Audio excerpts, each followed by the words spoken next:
You ready? Tim, would you hit record, please? Welcome, everyone. We're going to get started. This is the City Council work session. It's Monday, June 8th, 2026, 4:30 p.m. here in the Thomas J. Smith Council Chambers at City Hall, 101 years old, 400 Washington Street. We've got several discussion items tonight and go over the regular agenda as well as the consent, but I am going to start a little bit out of procedure with reading a proclamation that actually kind of took place last week, but the way the timing worked, we didn't get it read. So this proclamation is for Mississippi River Day, which is kind of fitting because we're going to be discussing river days later tonight. See that plug? There you go. The proclamation reads, "The Mississippi River is more than just a waterway. It's a lifeline for millions of people and a haven for wildlife and a source of inspiration, recreation, and connection. Spanning 2,350 miles and utilizing 10 main stem states and 32 tributary states within its vast watershed, from the wild rice beds in Minnesota to the oyster reefs in Louisiana. The river nourishes communities, supports livelihoods, and brings people together. Today, we honor its importance and commit to protecting its future. Whereas for thousands of years, the Mississippi River has deeply woven into the lives of indigenous people, sustaining communities and holding profound cultural significance, and whereas the river provides drinking water for over 20 million Americans, fuels local economies through commerce, agriculture, tourism, and recreation, and whereas the river is the heart of a migratory flyway for 60% of North America's bird species, and home to hundreds of fish, amphibians, reptiles, and mammal species, making it one of the world's most important ecological corridors. And whereas pollution, habitat destruction, and climate change threaten the health of the river and the communities that depend on it, requiring collaboration across states, agencies, individuals, and communities and organizations to restore and protect this national nature treasure. Let me try that again. To protect this natural nation treasure. And whereas One Mississippi and its network of 78 organizations and 20,000 river citizens invite all to take action through conservation efforts, advocacy, and simply enjoying the river and building community, especially during River Days of Action, June 1st through the 15th, when people unite, restore, and celebrate and advocate for a healthier river. Now therefore be it proclaimed by the City Council of the City of Burlington, Iowa, that June 2nd, 2026 as Mississippi River Day, and encouraging all to celebrate, protect, and restore this incredible river by participating in events and becoming one Mississippi River citizen and taking action for a cleaner, healthier future. Signed and sealed this second day of June, which I did sign it then, in June 26th, attested by Katie Music, our city clerk, and I signed it. So congratulations to them. We'll get this to them as soon as possible. Okay, moving on to the first discussion item, which would be the Dankworth Park Pool update. We have Andy here at JEO. We also have some park staff and Parks Advisory Board members in the audience, and going to go through the pool study that we've hired JEO to complete and kind of see where we're at to date. Okay. All right, thanks. As Eric mentioned, I'm Andy Pennekamp. I work with JEO Consulting Group. I've been working with pools for somewhere around 24 years now. And so we were hired back, well, I guess that's kind of me. And just give you a little background, back in November of 25, we were contracted to take a look at the pool. The city staff has been instrumental in helping us through that process, which included surveying the community and having different meetings along the way. Some of the tasks that we completed was obtaining some community input. We'll cover that a little bit more in detail. And then from that input, we created some guiding principles, developed some concepts and construction costs, operational costs, and then reviewed some funding potential, as well as developing a schedule for potential construction or renovation of the facility. So that's basically the background.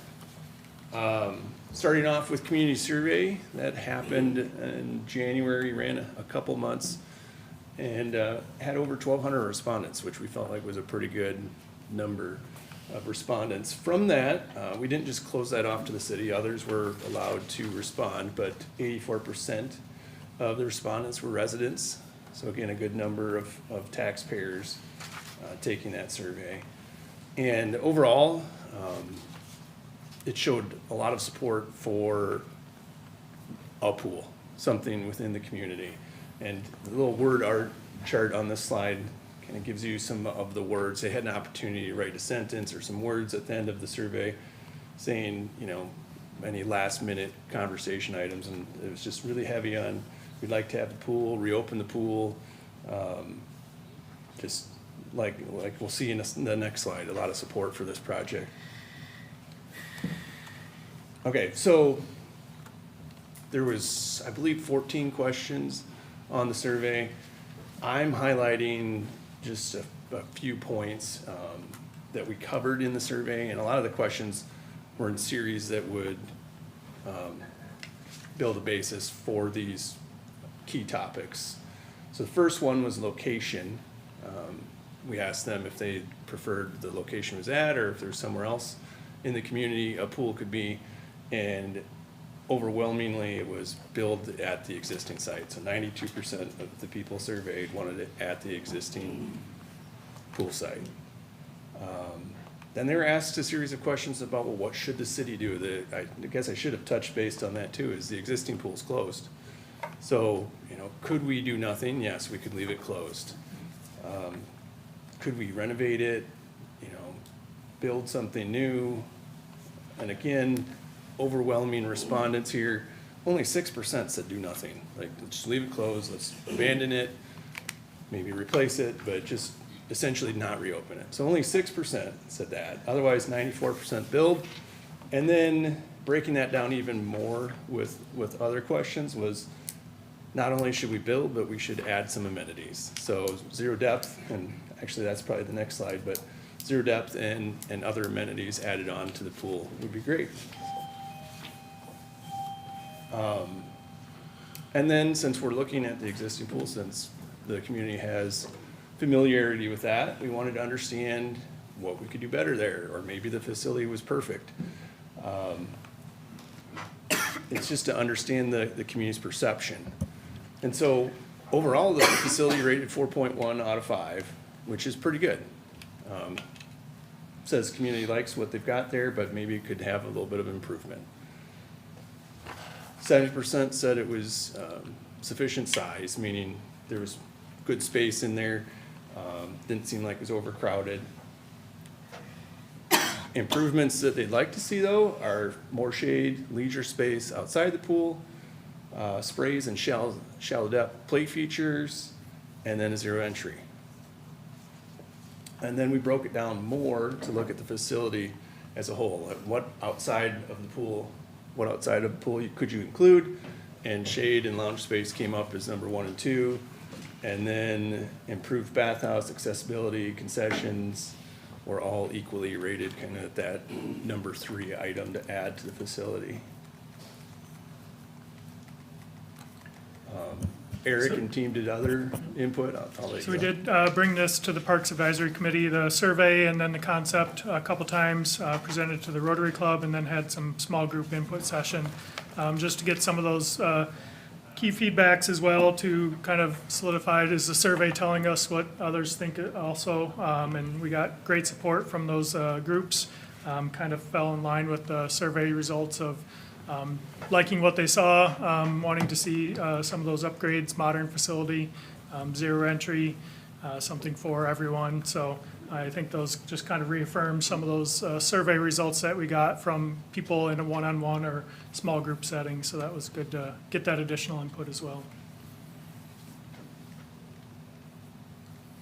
Okay, so from the survey, from that input, we created some guiding principles, if you will, for how we could develop a concept. Number 1 is our goal would be to refresh and reopen the facility. That, we're not restricting that comment to anything, it's just that seemed like a good goal for the community is to get this facility reopened. Part of the survey we didn't cover is who's the main user group within the facility, and that came back as age 5 to 12. It's very common of outdoor pool facilities, the main user group are the kids. And so to focus on spaces that they can utilize and features that they could use was another guiding principle. And along that same line, primary use for this facility is recreation. So we didn't necessarily want to create a 50-meter competition pool, but focusing on what elements we can add to create recreation for the community. Adequate size was mentioned, so again, trying to match up some of the spaces and areas with any concept we created so that we're aligning that space with anything that would be either renovated or new. And then lastly, I mentioned it a couple times, adding shade, lounge space, zero depth, and some spray features. So trying to add, again, some play elements and some good shade spaces. So from those guiding principles, we've developed a handful of concepts, and we've landed on the concept you see on the screen. I don't know if Eric, if you can point or not, but Yeah. I think if we just go around it, well, let me start here. What's included in this is renovating the existing bathhouse. So we'd renovate number 2 there that Eric's highlighting. With that, there'd be all new mechanical equipment and systems for the pool. With this concept, we tried to incorporate the existing shelter space, which is number 1 on the left-hand side there. And so that's in existence, and trying to orientate the facility so we can use that space and bring it into the pool area. There's various shades throughout. So number 17, there's actually 2, yeah, you were up there, Eric. So there's 2 kind of purplish shades that blend in. Those are existing, so we reuse those 2 shades and just relocate them. Maybe they get a fresh coat of paint or a new color to them, but essentially reusing those shades. And then there's other shades throughout that are more of a tan color. So we've got, yes, Eric's highlighting some between the bathhouse and the pool. And then there's some on the east side as well. So much more shade than what was available. I already mentioned renovating the existing. So if we just quickly went around the pool, I'll start right where Eric is. So that's that whole west side is zero depth entry. And then number 11 is some play features. We haven't really defined exactly what those are, but there's placeholders there for some zero depth play features. And then number 12 is a nice play structure. So it'd be looks like 2 slides coming off there and some features. It's like a playground in the pool, basically. The image before kind of showed what a Yep. concept could be just on the right here. Not that that's what it is, but just for example. So that's a shallow end, and then we've got a good 2 to 5 foot space kind of through the center of the pool. And then our lanes are running kind of at an angle there, north and south. So that's 25, I don't remember if it's 25 yards or meters, but it's a short course anyways. And within the deep end, we've got quite a few different options. We've got a 1 meter board there at 7. At 8, we have what's called a zip line. It's really more of a rope swing, but zip line area there, and then a climbing wall on the other side of the pool. So much more recreation based in the deep end, using that deeper water and providing some features that'll That bring was kids in. Image Yes. of a climbing wall there, so. So those are lower impact, lower cost amenities, not like a slide that might be $300,000-$400,000. These are minimally cost, less requirement for guarding, but still something that's an activity. So in terms of area comparison, the existing pool is listed there at the bottom of the page. And then the new proposed pool is also listed. So you can see we're a little bit bigger in size with the new. However, the existing was 9,400 in the main pool and 1,000 in the wading pool. So technically we have a little bit less water in this facility. But the 2 to 5 foot space is lining up pretty closely to the 2 to 4 foot space, and that'd be where most of that 5 to 12-year-old age group would be recreating. So that's kind of the goal of this, is to create a good swim space, also have the features. I don't know if we want to go on or ask questions, but. Any questions on that section? Questions, comments? Guys? All right. Okay, so then costs, that's what drives a lot of these projects, is making sure the budget aligns with the city's funding. So we've put together an opinion of probable construction cost on this page. I'll start at the bottom. The total is just under 7 million. Let's just round that up. And then the rest of this is breaking it down. So site work here at 675,000. Pool structure and equipment is a big chunk of this. The equipment would be like ladders and various deck tile, things like that you need to operate the pool. We've got 470,000 in amenities. So that, again, that's your climbing walls, your diving boards, the zero depth features. Shades are included in there as well. Pool mechanical systems at 989,000. Building renovation, we looked at trying to do building renovations differently and trying to keep that budget down a little bit, maybe even looking at phasing some of the renovation. We just felt like it really needed to be kind of cleaned up and updated a little bit. And so that, all that renovation is in that $1 million. Basically keeping the outer shell and the roof structure, and then redoing the interior completely, tearing some walls down, adding some more sanitary fixtures, toilet showers, revamping the central area a little bit so that concessions is a little bigger. So a lot of options in there, but that came in at about $1 million. And we lumped, when I do these, I usually put contractor overhead and profit as its own little line item. So contingency, contractor overhead and profit coming in at about 700,000, and then estimating design fees, permitting, any construction admin at just under 800,000. So that's the breakdown. We also estimated, inflation's kind of hard to estimate, it just depends on the year, right? So we use 4.5% annually, just to understand that every year we wait, there's some cost to that. And so that comes in a little over 300,000 a year at 4.5%. And obviously, the longer you get, it's more than 300,000 a year. But just a number to keep in mind as we go forward. All right, so funding potential. The referendum we would need would be planned to be not to exceed $7 million. There's some grants in Iowa, CAT grants, one of them, Enhance Iowa. There's some other smaller grants available.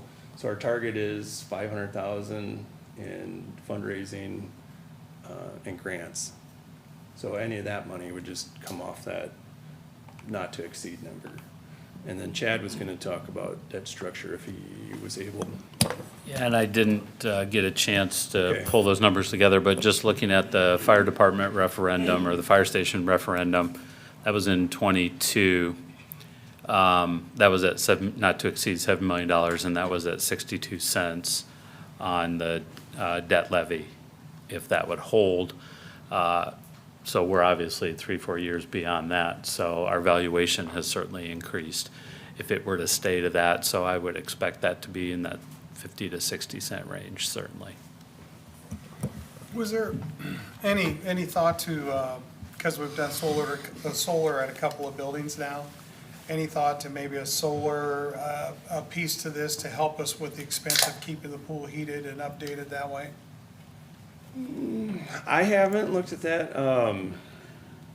It'd be more to offset the electrical, I would think. And most heaters for pools are gas fired.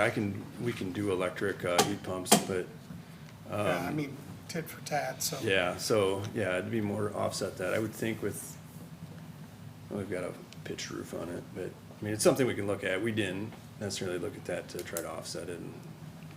Even the shade structures, the purple ones, I mean, you might be able to cover Right. the majority of that area and put some units on top there and serve a dual purpose.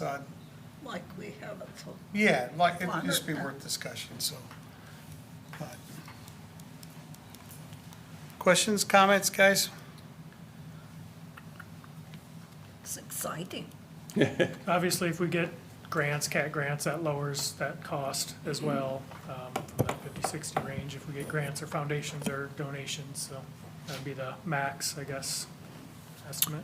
Yeah, that'll be a question. So we do have a call with bond council set up for later this week to discuss this and some other projects coming. So one of the questions that we'll need to decide is, it will take a referendum, so when is that referendum?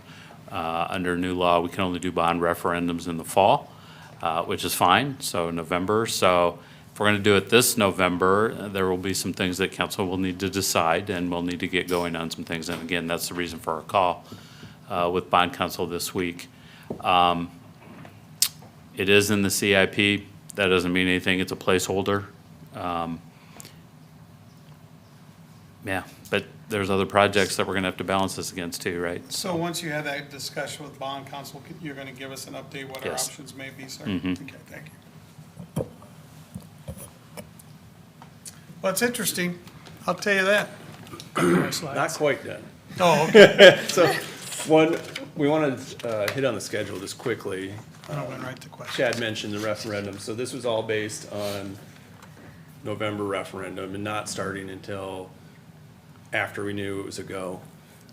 But in essence, the big thing to look at is the Enhance Iowa grant, needs commitment, 50% matching.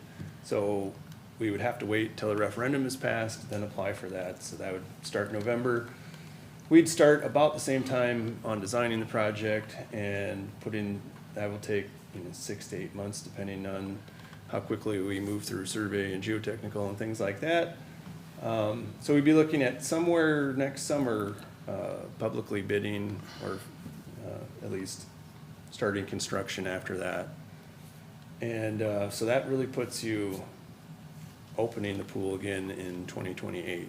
So that would be the earliest based on a November referendum you can do it. And then if it pushes back another year, then same type of cycle for the next year. So the last slide is, So I guess just to Oh, reiterate, if referendum goes in November and it passes, the quickest the pool could be open would be summer of 2028, regardless of anything else. So that'd be another year beyond this year of not being open at the very quickest. And that depends on other projects and where it fits in to a schedule.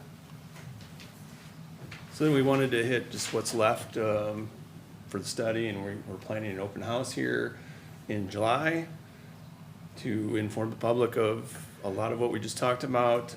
That'll be at the pool, so more information will come out on that soon. And then after you've talked with your bond council, then the next action here is to approve some referendum language and set the referendum date, which maybe that's November, maybe it's the year after. And then assuming you vote for that here coming up in July and August, we'd be looking at a November referendum and then hitting the ground from there. So. And we just come back to the concept if there's any more questions, otherwise, What would the life expectancy of a pool like this be, and then what would the maintenance schedule be? yes, so the mechanical equipment has about a 30-year life, and then you're replacing it. Now, there's maintenance that happens throughout, sometimes some pumps wear out and you need to rebuild pumps, things like that. But your main pieces like the filter is about 30 years. Pumps, as long as they're maintained, can 15, 20, maybe you can get 30 out of them. So that's kind of the life expectancy of the equipment. The concrete structure itself, I like to say it's here for, could be 100 years if it's well maintained. But the way we design it is the concrete will be there for a long time, and you may still have maintenance like an occasional bad winter, that maybe something to get winterized, and you've got to maintain something like that, some unexpected maintenance. But, you know, the walls are 2 foot thick concrete and the floors are a foot thick, and we make sure the base is put there so there's no settlement and it's there for the long haul. Okay. A couple other notes, just, I know that we talk about, there's other pools in our community. Fun City and West Burlington are both coming up on or past 20 years. The high school's 50-plus years, YMCA's 40-plus years. Our pool was approaching 50 years at the time. Is that right, 50 years? So we do have some aged pools in our community right now, that there's no guarantee if we don't have a pool that someone else will for the indefinite future also. And then pre-COVID, we were averaging about 11,500 visits a year. It kind of waned after COVID and then got back up close to 10,000. So we'd estimate at 10 to 12,000. Obviously, there'd probably be a spike once with a new pool opening that could be at 10,000 or much higher than that. But just for some numbers of actual usage that we've seen in the past and that we project. So just wanted to make sure had that information also. That's a good number, Yeah. thanks. With the, looking at what the bond council gave to us here 5 or 6 months ago, we're in putting in everything that we have coming forward that's going to take this type of financing. We're about $1.5 million to 2 million high on this estimate. Is there, is this the only option that you were able to come up with, or? Well, we looked at renovating and to, you know, basically we'd take the existing pool and waiting pool and renovate it, make it reopen. And even at that, it was in the neighborhood of 3.5 to 4 million. And we looked at phasing the bathhouse, but I think that saved us maybe 700,000, so it wasn't enough to get it into the budget line that you're talking about. So We took out a lot of the amenities that we had up front, the slides and all that. I think the major way to make it cheaper is to make it smaller, probably. Right, yeah. Which you're getting smaller than we had before, but there's not a lot of amenity cost to this. So it'd be the size of the pool or doing what we had before, which from the survey wasn't what people necessarily wanted and what isn't the modern facilities.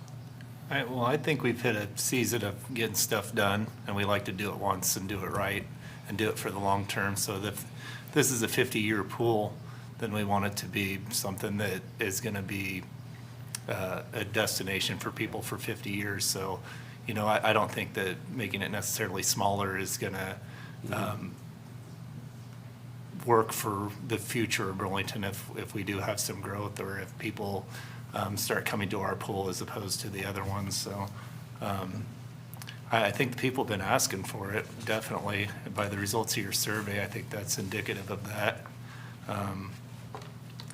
Yeah, honestly, I think people were asking us to get it done. So if we put it off, if it didn't pass in November on a referendum, you know, you're looking at another year or then another year. So I'd rather do Which it. adds to the cost. Yeah, I'd rather get it done and get it done right and make it something that people want to have for the next 5 decades, so. Well, the thing is, it'll be a referendum.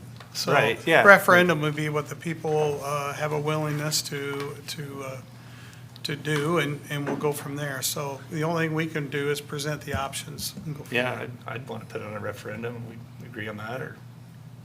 Has to be. It's required. Yeah. No, I meant just we're all, we Well, all I want a think, pool, I right? think once Chad has a discussion with bond counsel, Yeah. Robert, that's the next step, Okay. so, I would say. Anybody else have any other questions for Andy tonight?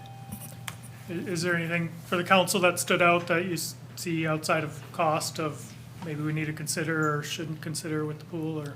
No, I brought up the one thing I was thinking, so. Yeah, I was thinking that too, about solar panels. That's a different concept than I was expecting, which I kind of like the way you've got it laid out, to be honest with you, I like the idea of a rope swing. It reminds me of Seven Ponds. until you crash on the concrete. Anyway,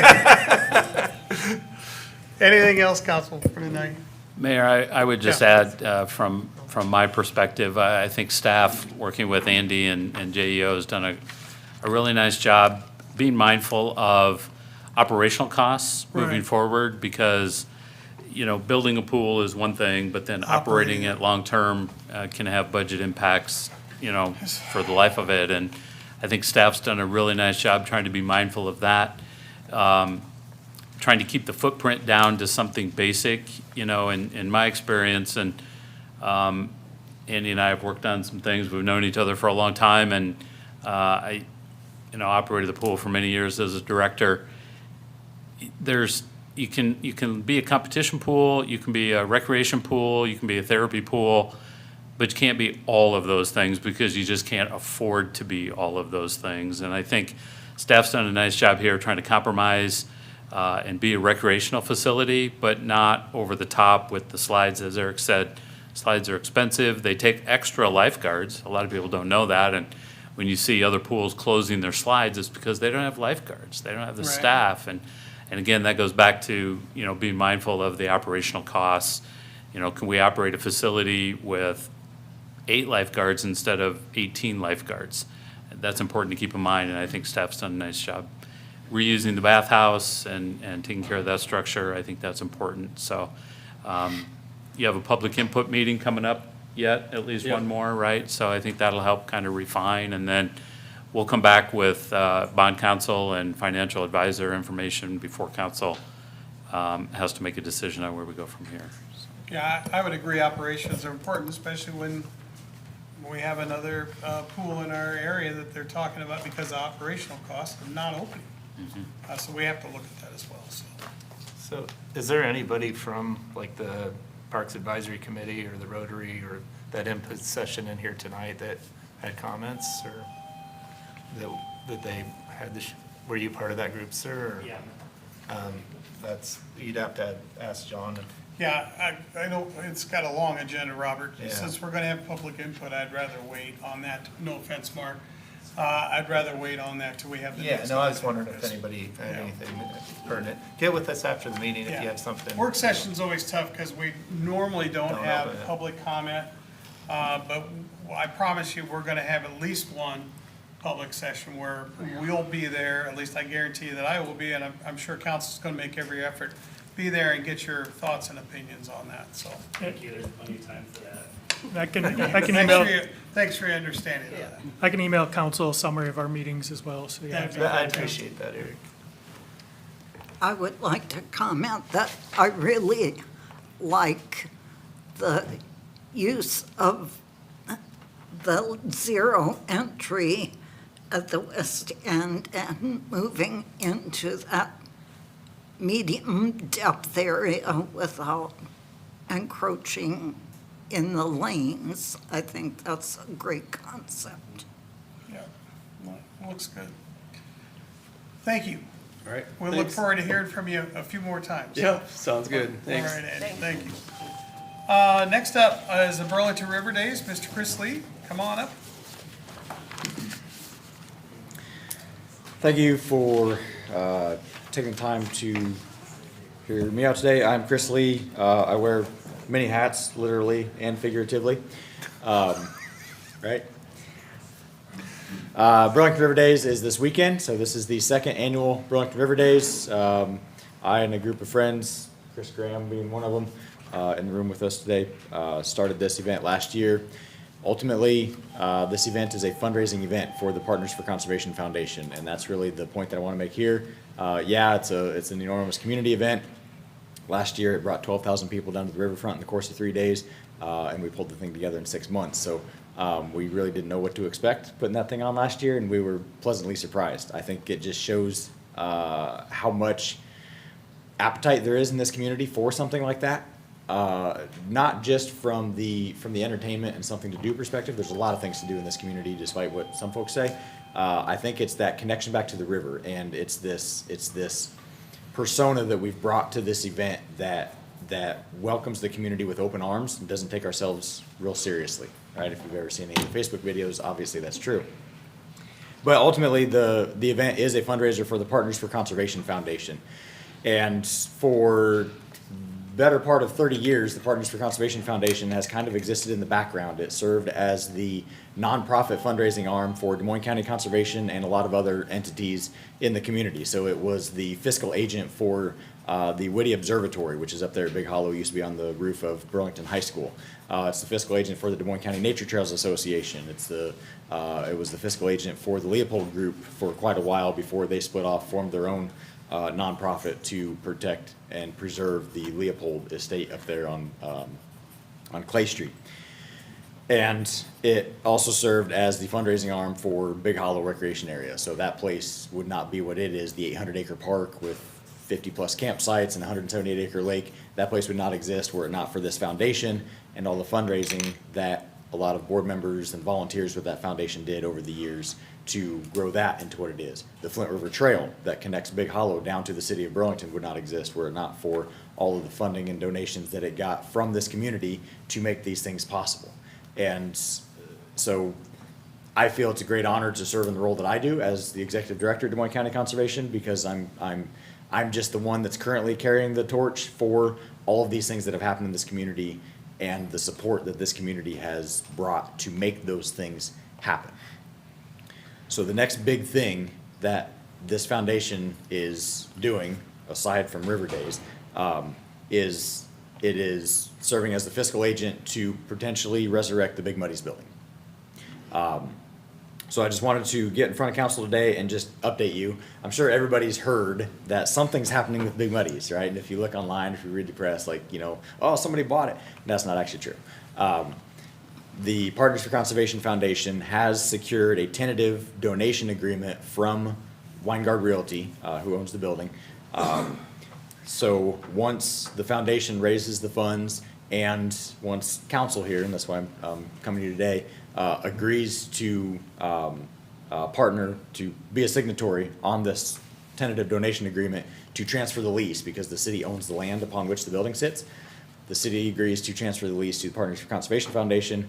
We'll execute this agreement with Weingard Realty, and once Partners Foundation raises the money to resurrect the building into the future Mississippi River interpretive center / restaurant that we envision it to be, we will receive the building in donation to make that possible.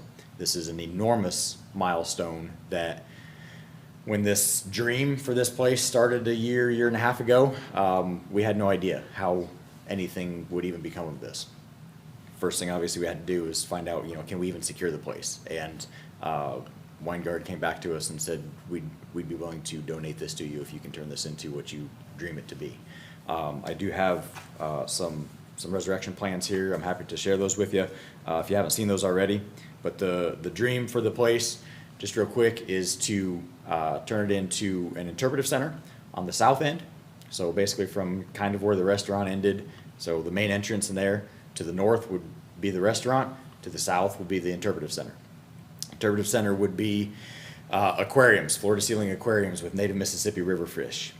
It would be interpretation on Aldo Leopold. Burlington is the birthplace of the father of the modern conservation movement, one of the founding fathers of the modern conservation movement, and we don't really embrace that name as well as what we could. We don't interpret the world-renowned land ethic that Leopold brought to through his writings. And so it would tell the story of the land told through the river. Every drop of water that falls between the Rocky Mountains and the Great Lakes comes down this river. We have the biggest watershed in North America comes down this river. It's flowing right through our front door. And we're not telling that story. And we've got a facility sitting empty right there on the banks of that river that has the potential to tell that story. But not only that, but put Burlington on the map as the place where the person that told that story better than almost anyone in the history of Earth originated. That's the dream for this place. And now we have a tentative donation agreement that this foundation can get the building donated by the owners. So it's a huge milestone, but not only that, but this is the first time we've come out with this publicly. So I've gone around and I've talked to like Kiwanis and some other groups that, you know, hey, I hear you're doing something about Big Muddies. What is that? And so I kind of take these around and say, here's this dream we have for this place. No, we have no idea how this is going to happen, but here's this dream for it. What if we did this? And after one of these, a gal by the name of Marsha Wiedemeyer came up to me and she said, my husband Dan, as many of you probably know, was involved in so many community things here. She said he would have loved seeing something like this happen. He absolutely would have been part of something like this. I want to donate to it. And I'm like, all right, yeah, cool. Here comes a couple $1,000, you know. $50,000. She donated. We weren't asking for money. We're not in a fundraising phase. We don't even know what this will cost. We don't know exactly what it's going to look like. We've not done any design. We've done a feasibility study, which shows we can flood-proof it, because that's the big question that we get, and helped us understand the environmental issues that we've got there a little bit, and the historic issues that we're gonna have to navigate around it, because it is on the historic register. So we understand those well enough to know that, yes, okay, this is feasible, we could move forward with this. Yeah, it'll cost a lot of money, but we'll move forward with it. And so that seed money is going to allow us to catalyze this thing moving forward. So the next big step is to get this donation agreement fully executed. We'll need a signature from the city to be part of that. That basically the city is agreeing to transfer that lease over when this ownership does transfer. And then it's off to the races. And it's, how do we take that $50,000 and turn it into 10 million or something like that? I'm not gonna begin to say that I know how that's going to happen, but I do know that every time mention of this thing comes up, Facebook explodes with people telling stories of times that they've spent down there. Like if you've lived in this, if you lived in this town before, what was it, 2017, 2018, when that place closed down, if you lived here, you went there. You probably took a date there. There are probably some nights you spent there that are a little bit fuzzy in your memory right now. Like that is iconic. It was 40 years that was there, I think, something like that. That place is iconic, and the comments that I'm hearing from this community, there is so much appetite to see something like that happen. And it is powerful that the same organization that is wanting to do that is the one that's going to put some really big bands on the stage down here, is going to bring, I don't know, maybe we'll see 20,000 people down to that riverfront this year. But it's just another big community thing that's happening that I cannot wait to partner with the city council to move forward. So I'm happy to answer any questions that you have, but I wanted to formally get in front of you, announce that, rather than, you know, just having it come out in the papers and the city's like, oh, you need what from us? And then, you know, answer any questions you have or have any discussion around it that you want to have. I just got a couple comments. Am I crazy, or did we not already discuss that agreement? The leasing agreement? Was it No, in an email? I sent it to you as an FYI in an email. I Oh, sent okay. the transfer of the lease agreement that he's talking about. Tiny bit. So you've seen it. Tiny bit But, crazy, okay. yeah, but it hasn't been Yeah, I- vetted by legal, nor have you even had a chance to discuss it. Yeah, so. okay. Well, for me, you were right. I re-met my wife at Big Muddies. We went to school together, didn't know each other, met her there, and it's 31 years later. So, and I appreciate everything you do personally, Mr. Lee, and also the River Days group. Last year was an absolute blast. I told you when I came in today, don't worry, I've been on Steamboat Days. We go through this rain thread every year. I think you're gonna have a great turnout, and I look forward to figuring out how to work together to get this done, because I do agree with you. And as far as the donations, even the small ones, Leopold would tell you, it starts with the seedling, Absolutely. right? So Yeah. there you go. Yeah. Any comments, council? You know, I admire and respect you, and I love your energy. And if I could pick any person to spearhead this project, it would be you. I really think that you have a knack for getting stuff done. I know you a little bit outside of your professional world, but dude, you do it. And I think that you're great for Burlington leadership, and you're great for our community. And I think that maybe someday we'll have to put your name on a building, huh? Well, I don't know about that. Maybe on a boat or something. That'd be fitting, or a boat dock. But yeah, I mean, it comes back. I love this place. I love this community. I was born and raised here. I love Burlington. And, you know, I'm like, I mean, seeing the talk about the pools and, you know, just the things that are happening in this community. This is a great time to be alive here. That's just all there is to it. Indeed. Yeah. It's almost like at the turn of the 20th century, all kinds of things happened in Burlington. They built the Cascade Bridge, they built the Coliseum, they built the fire department, they built a whole lot of things in a little 10-year span at that time. And I feel like that's happening over again now. Yeah. So it's very exciting. It's this generation's turn. 25 years ago, we talked about a Otto Leopold Center. I'm glad to see it might have a potential of happening now. Yeah. By the way, this is the first time I've heard about a restaurant part of that. Somehow I missed that or didn't hear that. So we're talking more good food, which we've been blessed by an abundance of fantastic restaurants here. I think we hold our own against any community our size, and having one more that would be exceptional would just be the cherry on top, right? Yeah. Cool. And who knows what the end product ends up being, you know, it's one thing to have kind of an idea and then it's something else to get it, you know, to the finish line. But part of that dream is that we tie in the local community. And so a lot of the food that's served there is locally sourced. Because that would go back to that land ethic, and it would show on your plate how we can grow things. And we're the best in the world at growing things, right? So we could tell that story of how we can live sustainably on the land without ruining it, and tell that story right there on your plate. Yep. And so then that ties back into the ag community that Iowa is so tied into, and it ties back into water quality, which is obviously a huge thing right now. And, you know, we've got the water flowing right by us. I mean, every place in Iowa that gets their water from somewhere, if it's surface water, it's coming here. And it just, the way that this facility could connect people back to the land, whether it's right here in your backyard or whether it's up through the watershed or it's the history of this place, there's so many incredible opportunities that I can't wait to see come to life. For sure. Thank you Thanks so for much for coming all the tonight. work. Yeah. Good to see you. Thanks, Chris. I got one of these for each of you. Council's going to take a real quick pause. Our friend Lisa Walsh is here, the council friend. We read this at the beginning of the work session. I'm sorry. Oh, that's all right. I just wanted to go ahead and give this to you, and I didn't want you to feel you had to stick around.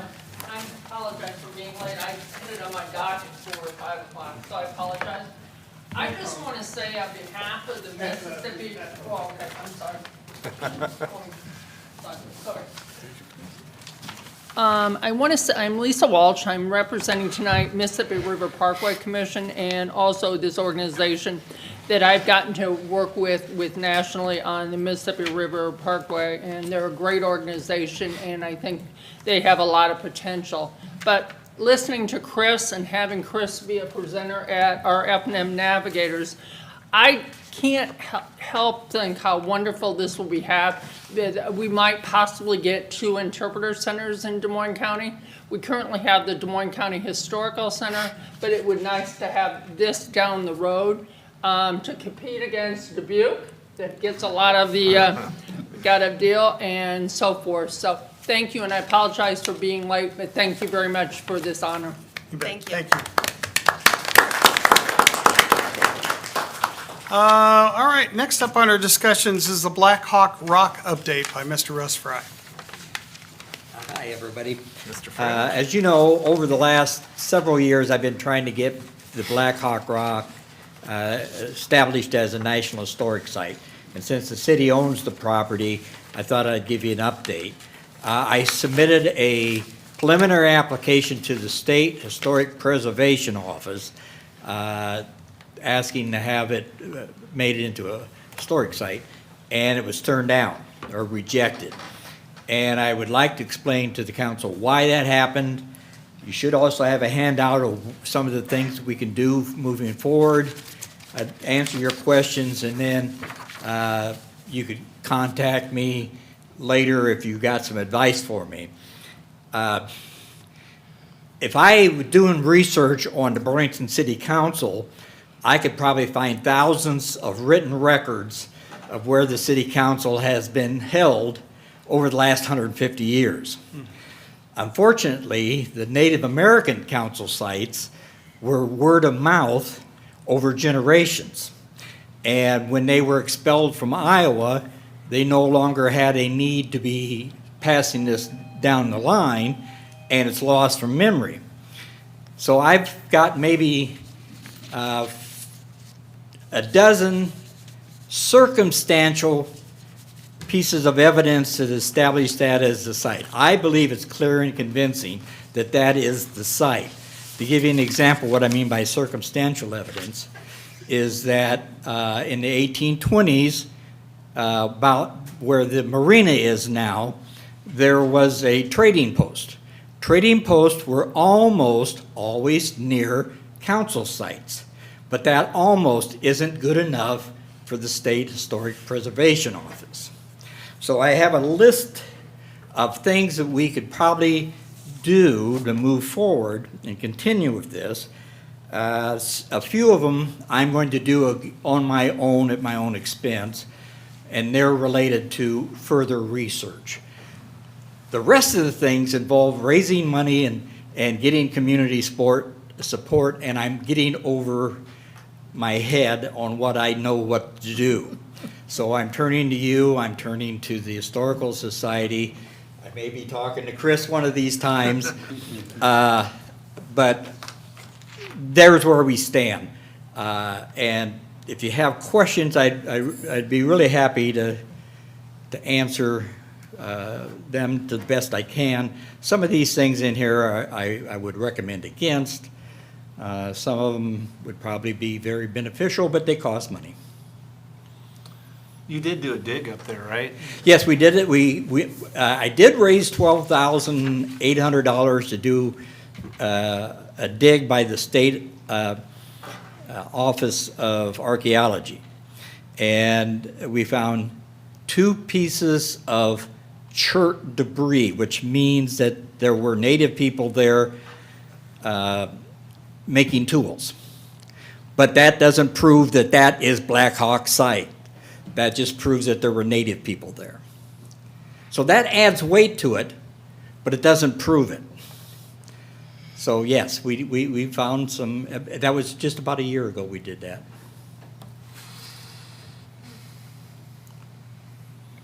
Thoughts, comments, council? Obviously, Russ, we encourage you to keep on keeping on. You basically carry this fight mostly by yourself. Pretty much so. The Des Moines County Historical Society is my project host, but yeah, this has been my project. Okay, well, definitely on a personal level, I'll try to share whenever I see you make a post, I'll try to share it or share information with people, so maybe we can build some awareness about that. Yeah. So, Well, if you have, if there's a city committee or advisory board that might be interested in helping me with this, if you know somebody who's very good at raising money, that might be, I'd certainly like to have somebody on my side helping me with that. Russ, you're kind of our local expert. Is there anybody you know that knows more about, this area and the Native American tribes, and that might be able to help you verify this? Or Well, as far as I know, everybody who knows anything has told me already. okay. Now, there might be a smoking gun in the archives in Washington, D.C. There was Chief Tama wrote a letter to the Indian agent saying, I'm a good Indian. Black Hawk tried to get me to go to war with him, and I wouldn't do it. And I went all the way to Madison, Wisconsin, and spent a day in their archives and couldn't find this letter, but it's probably in Washington, D.C. Well, that could be the smoking gun. He may say that he met with Black Hawk at the council site near the trading post. That would be a smoking gun. That would nail it as a National Historic Site, and we could get all sorts of grant money. So, And then the option about getting a professor, I'd probably have to hire a professor to look at my work and add things to it or clean it up or something. And then that would, if the person was,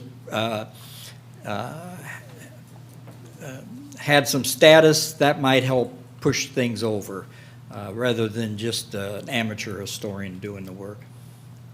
So, I mean, we've got some options here, but I'm getting to the point where it's getting beyond what I'm capable of doing. Yeah, we'll definitely take a look at our city committees and advisories and see if there's any assistance we can get you there. Excellent. It's a great idea, yeah. Yeah. You know, we'll definitely at least mention it to them and, you know, see where it fits on their agenda. Okay. So, And All right. thank you for your continued interest in this, Well, because it's better than having a real job. I'd say it might be cheaper to make you a professor. Yeah. Okay, well, thank you very much. Thank you, Russ. Thank you. All right, Mr. Byrd, animal waste downtown. All right, I'm just An going to update. do this from my chair here, and Eric has some slides. There are slides in your packet. I understood while I was out, there was a question about animal waste in the downtown area, and I was tasked with bringing some information together. So that's what this presentation will kind of walk through. Presentation, I'll use that term lightly. I just pulled together some facts and some information about current conditions. Can you show that, Eric? Oh, yeah, I have, Do you have it in the packet? I have it. Okay, thanks.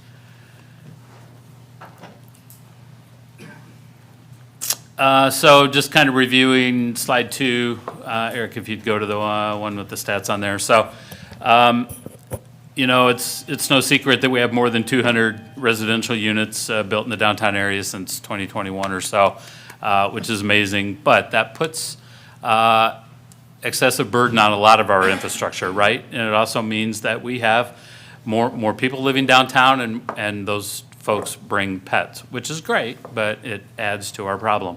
I was able to find out that about 59% of Iowa households own at least one pet. Unfortunately, 38% of dog owners do not pick up after their pets. That's actually information from the EPA, sourced through a university that worked with them. This is gross, but the average dog is 275 pounds of waste, right? So dog. each year, so yeah. Not my dog. My dog, You have a small dog? my dog weighs 8 pounds. All right, That'd folks. be let's amazing. keep- So, Let's keep the poop talk to the professional level here. I have no dog. yeah.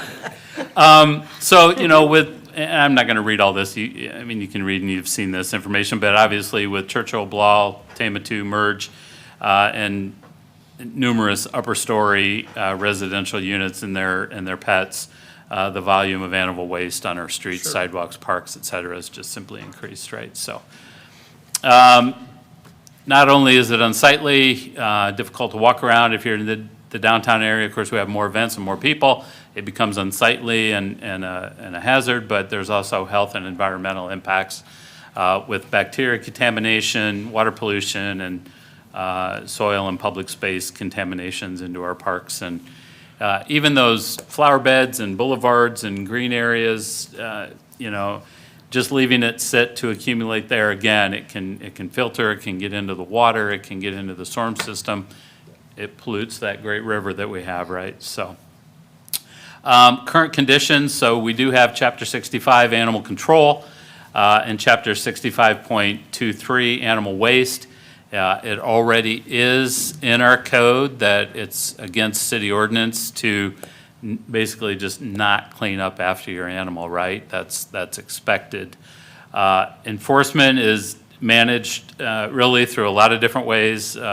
I've listed some of the key city departments there that might be tasked with this in various ways.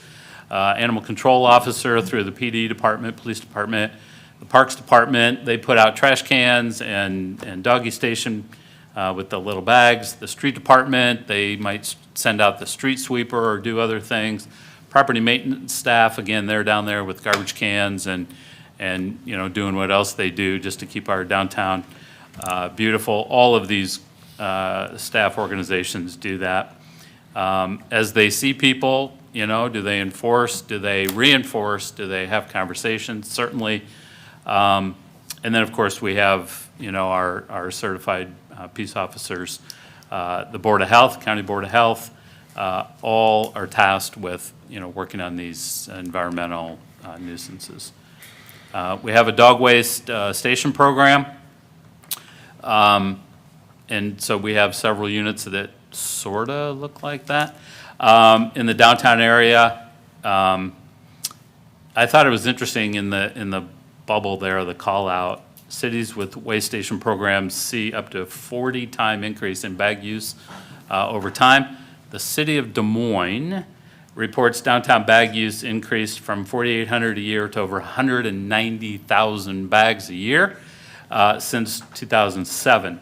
However, I would add that that seems great. People are using more and more bags, but it comes with a cost. Comes with a cost. Right? It's more dog bag stations. It's more, I can't imagine the cost of 190,000 bags in a year. So I want to be mindful that adding infrastructure, even adding garbage cans, somebody has to dump those.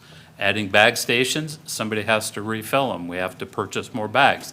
We have to purchase the bag stations themselves. So I would just kind of caution that is that while that seems like the easy fix, let's just add more bags, it comes at a cost, right? On the next slide, Eric put this together for me. It shows the current city supplied dog stations. There's actually one with the kind of orange star.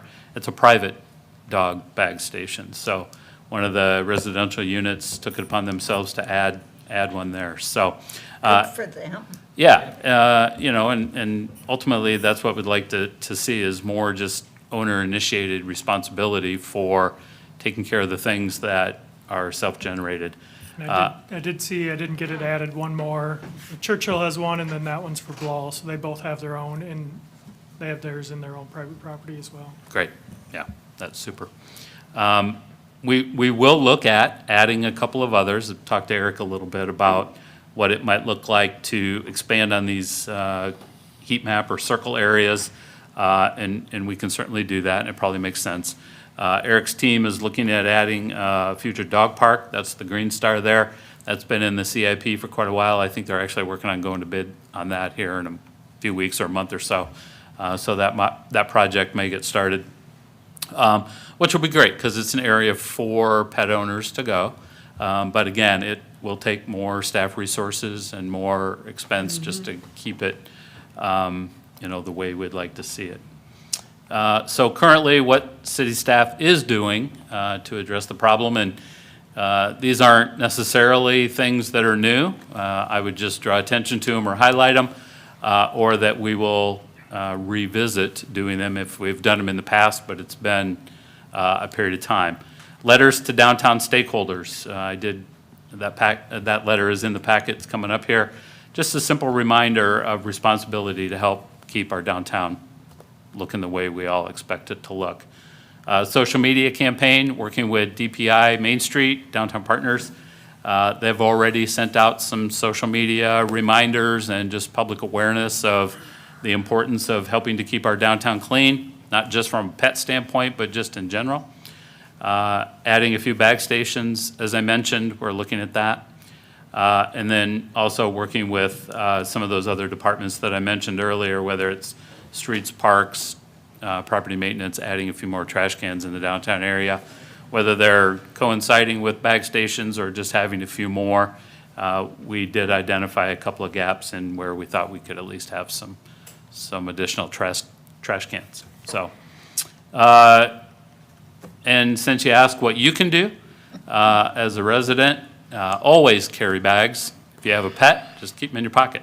I know sometimes you pick up your leash and your retractable thing and the thing's empty. Now what do I do? Pick up every time, right? Every single time.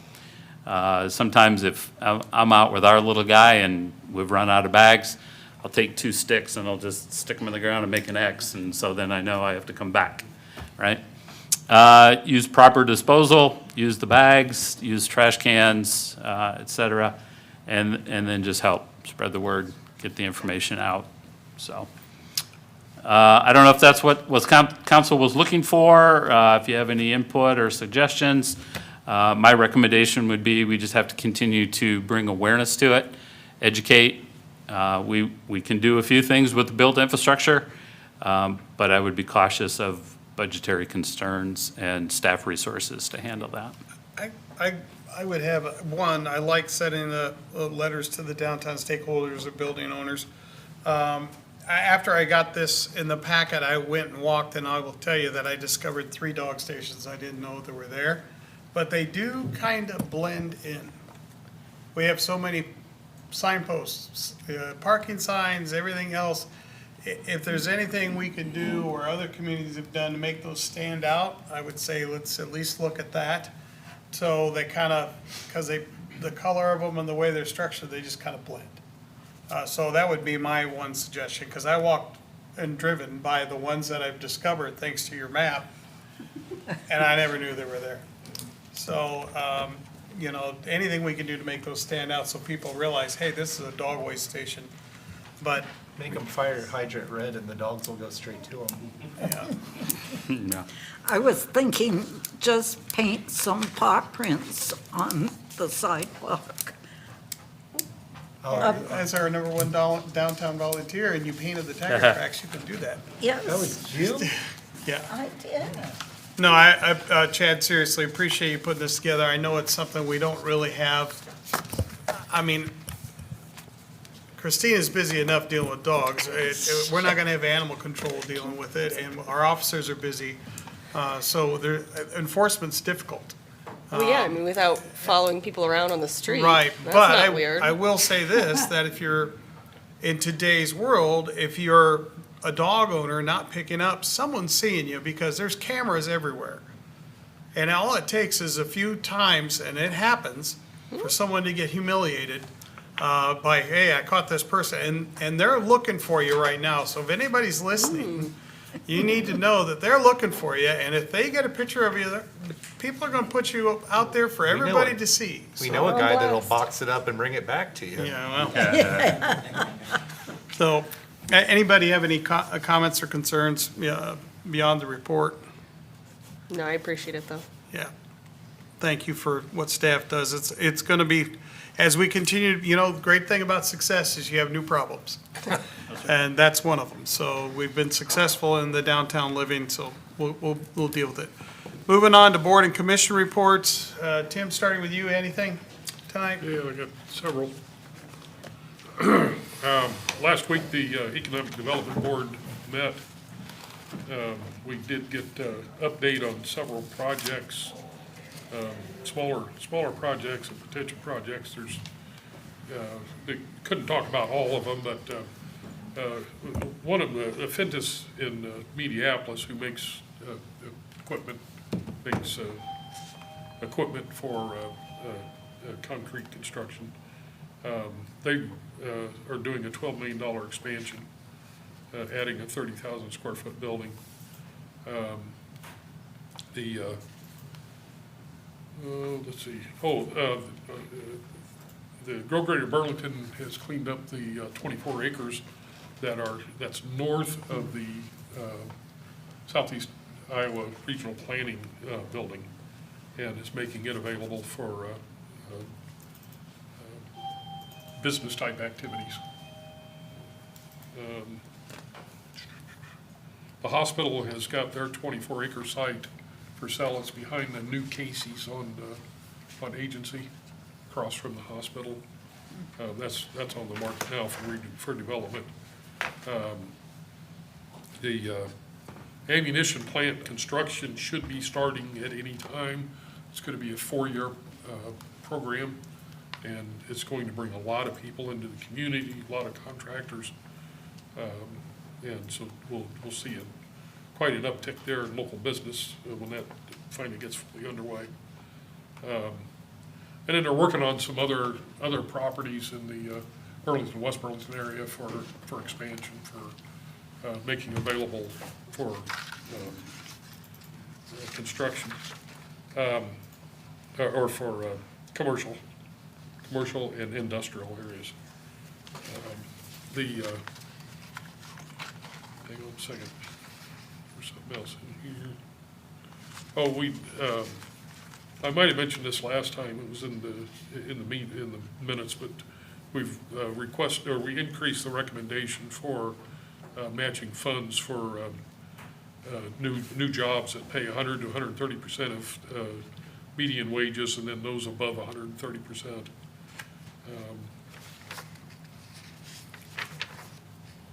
And we're going to make a recommendation that Chapter 36 be changed to, instead of meeting quarterly, that we meet annually, and that, or as needed, and called by the chair of that board. We had another meeting with the fire department for their strategic plan, and we're working on the critical steps for accomplishing those items that we put in the strategic plan. It was, Mayor may have more on that, he was there as well.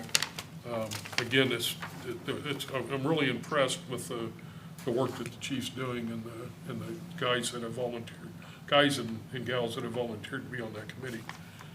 And then met with the senior center. They have agreed to partner with Downtown Partners and the Arts Center to provide space for artists. They're actually going to come in and construct walls and make separate areas for artists. And it's a wide variety of artists, not just those that produce paintings and sculptures and that sort of thing, but those that might be in the culinary arts. And it's a broad range. The folks down at Senior Center seem pretty excited about that, and they're looking forward to the next step. They voted on that to accept the partnership that Amy Moyner had pointed out. They're a 501c4, not-for-profit, and in a 501c4, donations that are made to them are not tax deductible. So they've done a little research and worked with a financial company, and they're going to create a foundation. So any donations that are made can be made to this foundation, and then that makes them tax deductible. So I think that was an excellent move on their part. And they do have some cash in the bank, and they've decided to invest that in annuity. And they're, instead of it just sitting in the checking account. It's not a lot of money, but it's, for them, it's significant. And the return is not huge, but it's something. So I think they're headed in the right direction with that. Good, that's all. All right, Mayor Pro Tem, anything from committees? No, one of mine got canceled, and Okay. I've got one tomorrow. Okay, yeah, Tim and I met with the strategic planning for fire. I would echo his thoughts and comments, good leadership there. And is always, what I like is seeing the leadership that develops within in this process. And so you can see our future leaders coming forth. So it is a worthwhile effort, Chief, and you do a good job leading it, so. B's discussions continue about the new contract. We're not ready to go there yet, but we keep working on it. Mr. Byrd and Jill Mason keep working on it, and I keep talking to some of the members of their exec board, and we'll eventually get something to bring to council. And then Grow Greater Burlington, there's a lot of activity. Some of it Tim alluded to as far as some activity on property and through the area. RISE grant, I believe, is going to be accepted for, received and accepted for a road back into the park behind regional planning. And so there's a lot of good activity going on economic development by Grow Greater Burlington. And that is what I have tonight. Okay. I have nothing. Okay, Robert. No, sir. Okay, moving on. Those in the audience that are our guests tonight, I apologize it's taken so long. Proposed regular agenda for June 15th, 2026. We have the proclamation for Juneteenth. That'll be Reverend Floyd Blair accepting. And then we'll also have a presentation by the Dankwork Tennis Court, on the Dankwork Tennis Court updates. And that'll be the U.S. Tennis Association, Missouri Valley, Mary Bushman, it looks like. Moving on to the first public hearing is consideration of plans and specs for the 2026 flood mitigation Public Works Improvements Project. Mr. McGregor.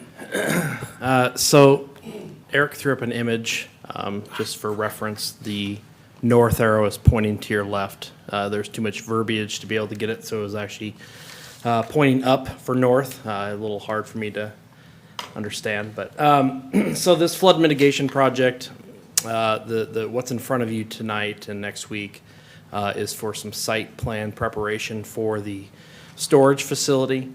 This is only part of the $13 million that we have remaining of flood mitigation work.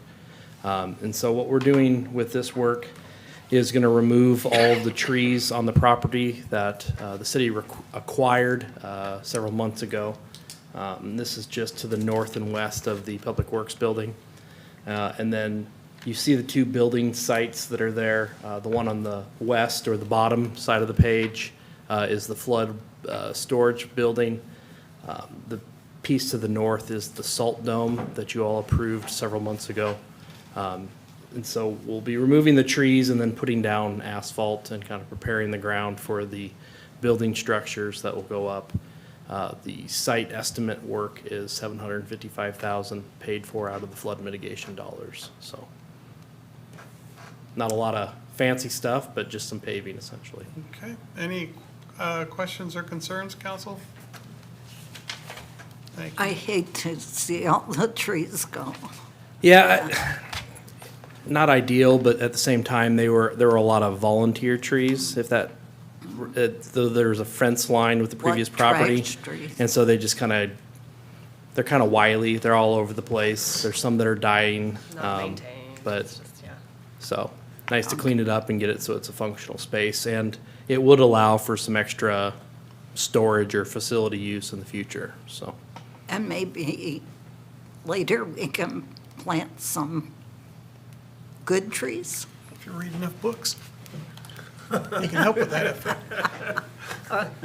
I'm working on it. Any other comments for Nick on that one? Okay, thank you, Nick. Next public hearing is consideration of sale of property locally known as 2201 Madison Avenue, City of Burlington, Iowa, with conditions. So we have received one bid for this property currently. It is the house and the two lots south of it are all included with this sale.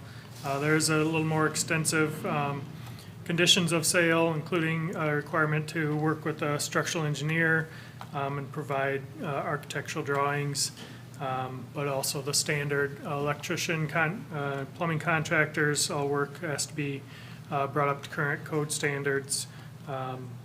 Does have a little longer time frame for completion based on the work that is needed. The current bidder has been through the property with an engineer already, so they're aware of the full requirements of it. House has to be rehabbed to minimum standards within a year, with an extension maybe granted with significant progress made. Do have to have a letter from a bank or financial institution within 30 days verifying the purchaser has a minimum of $100,000 available through loan or personal finances.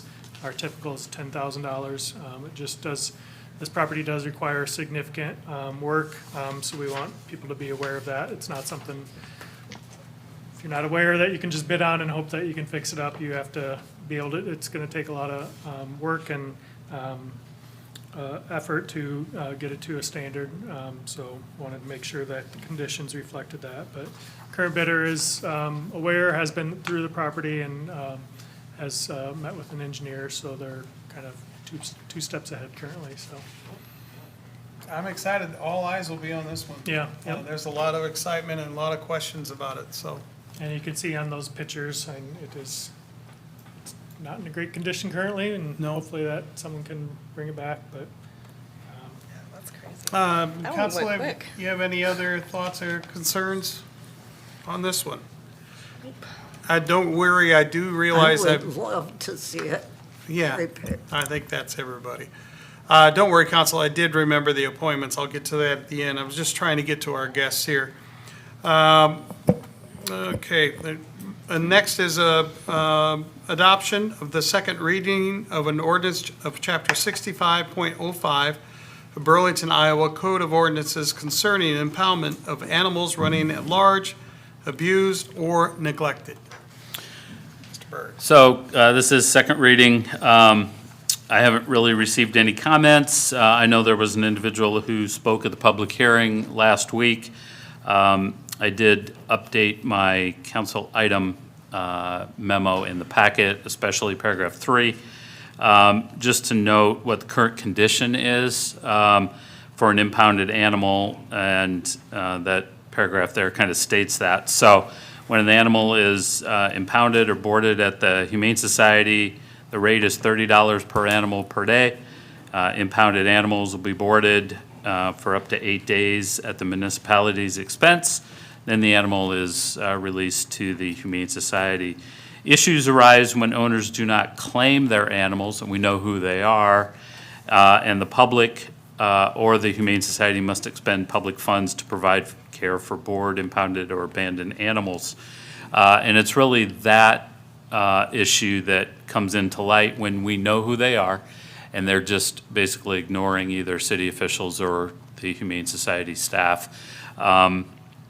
That we just needed a separate tool. We needed an additional ability, and that's the municipal infraction. And as I explained in the public hearing, that's our ability then, when we know who they are, to go after them through a court of law, like we do with any other city nuisance or abatement issue. If we know who they are and they're not responding to other procedures, then we can follow up and use that court procedure for that. So I did clarify that a little bit in the background memo. On the second page, the ordinance may also serve as a deterrent against repeat violations. It may be that in the first or second instance, we've been able to work with them. Maybe it's taken a little bit extra longer. There's some extenuating circumstance, but for whatever reasons, they continue to be repeat offenders. And so basically, they continue to abuse the system, if you will. This gives us one more level of recourse to go after them. So I did ask our animal control staff, Christina's here, and Tiffany with the Humane Society. Not that I was going to ask them to come up. If you have any questions, they can certainly answer them. But Tiffany did give me kind of a rundown of just procedure. And again, just kind of reiterating the frustration for her is that many times her staff knows who these folks are. They're just refusing to come and get their animals. They may say, well, I rehomed the animal. Well, we have chips, and sometimes we can tell who that animal belongs to because of the chip, but they still try to weasel their way out of it. Without this MI, she just doesn't have the tools or the resources to be able to respond to that. So happy to go into more detail, but I think that really kind of covers the questions that we heard last time. Would take any more questions council might have, or see if you're ready for second reading. So it's more an issue of repeat offenders than it is of first-time instances. Or those that just are not responsive and not taking responsibility, and we can identify them, we know who they are, right? So she's asking, it's not automatic, It's not automatic. okay. No, it's like any municipal infraction. There's going to be some level of situational instance, right? Trying to work. Thank you. Okay. Any other thoughts or concerns? All right, we'll get to it. Thank you. Number 6, resolution awarding contracts for the 2026 Burlington Fire Station Number 3 project. Chief, Good evening. thank you, ladies. Thank you so much. Eric, could you do me a favor and could you bring up tonight's session packet and go to the first page of this resolution and for at least for people in the audience and people at home, we can view on the boards the update, or the Canco's letter. It has the bid packages, the apparent low bidders, and then also an updated budget. So as he's pulling that up, oh, thank you, Eric. We have invited back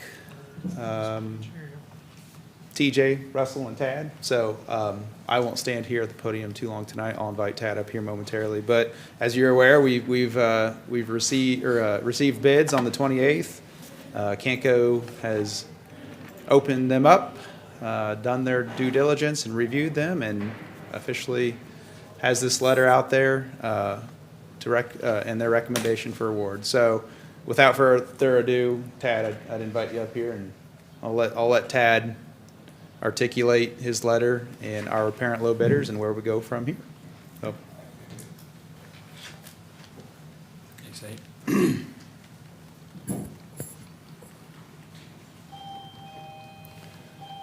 Thanks, Nate. So I just want to walk through, again, where we're at in process, and then talk through some of the unit prices and alternates, just so you guys understand how the bids were structured and what's in the numbers, and then we can flip to the budget that's been updated with this information. As Nate said, we opened bids on the 28th here in this room. Had pretty good turnout, really, as far as participation, in terms of various contractors participating. When we opened the bids, I read them aloud here. We went back to our office with Nate and Klinger's team, and we want to go through them, make sure that the bid security's proper, and really making sure there's no irregularities in terms of how the bids were submitted.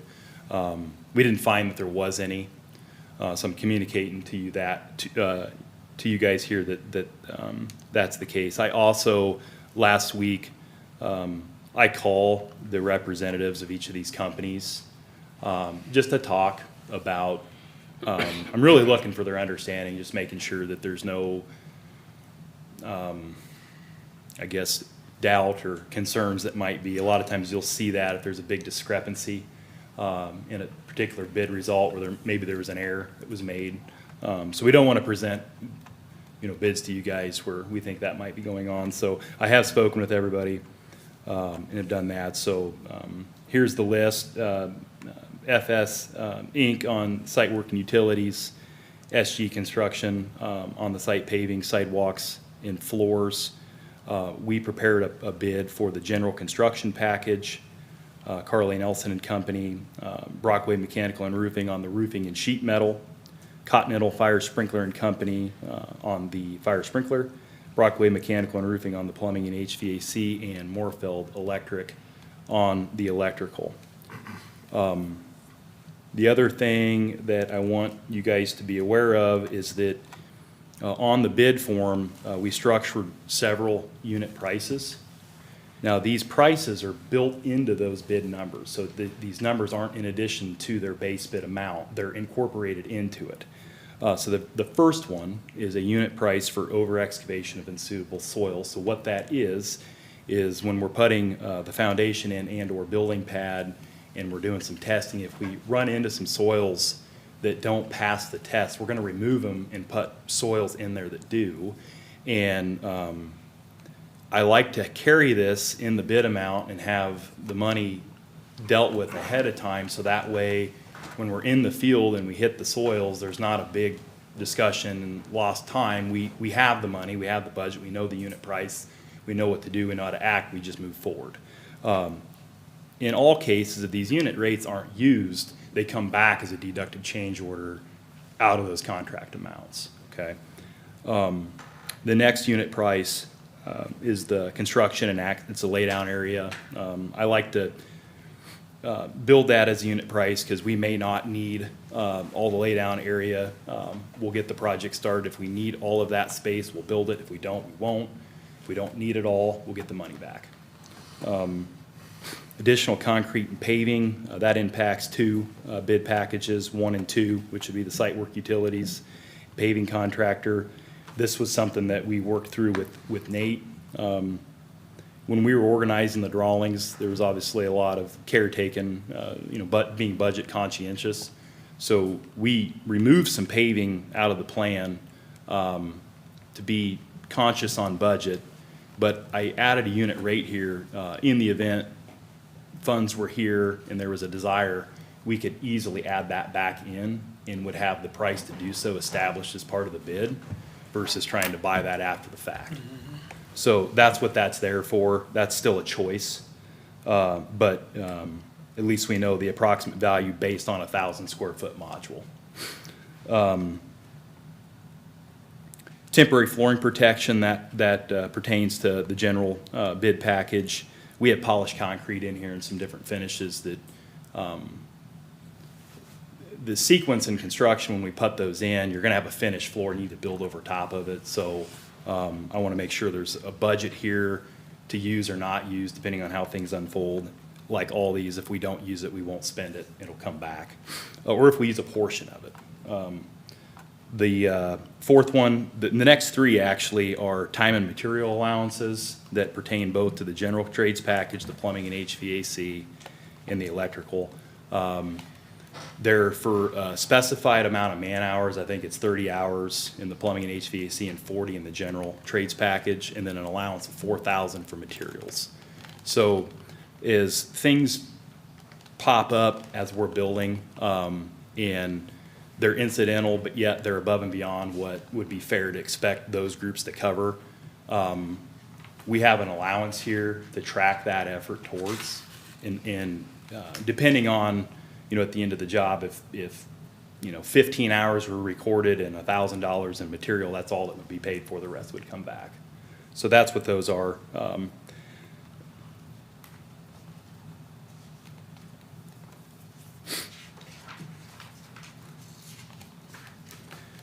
We had two alternates that we carried into bid solicitation. In both cases, these aren't alternates where you can accept them and you add it to the base bid. Again, these are built into the base bid numbers, so if you didn't accept them, they'd be deducts back, just so that's clear.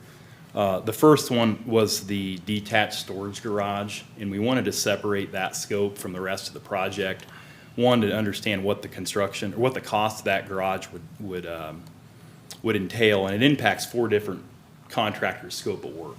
So everybody who bid it, their portion of the scope, they acknowledged on the bid form how much of their bid that particular portion was worth, so that way I could reconcile them together and get a total for the cost of that garage. That was really done out of just being, again, budget conscientious. In the event that things ran tight, it would give you an option. That's a nice to have feature, not necessarily a have to have, that could come out if need be. So that's why we wanted to keep it separate. The second alternate was really the same thing. There's thin brick veneer as the facade of the station to make it look like a classical brick fire station. The east wall, which would be the back wall, that would be away from the street. It was nice to know what that brick would be valued at if we didn't install it.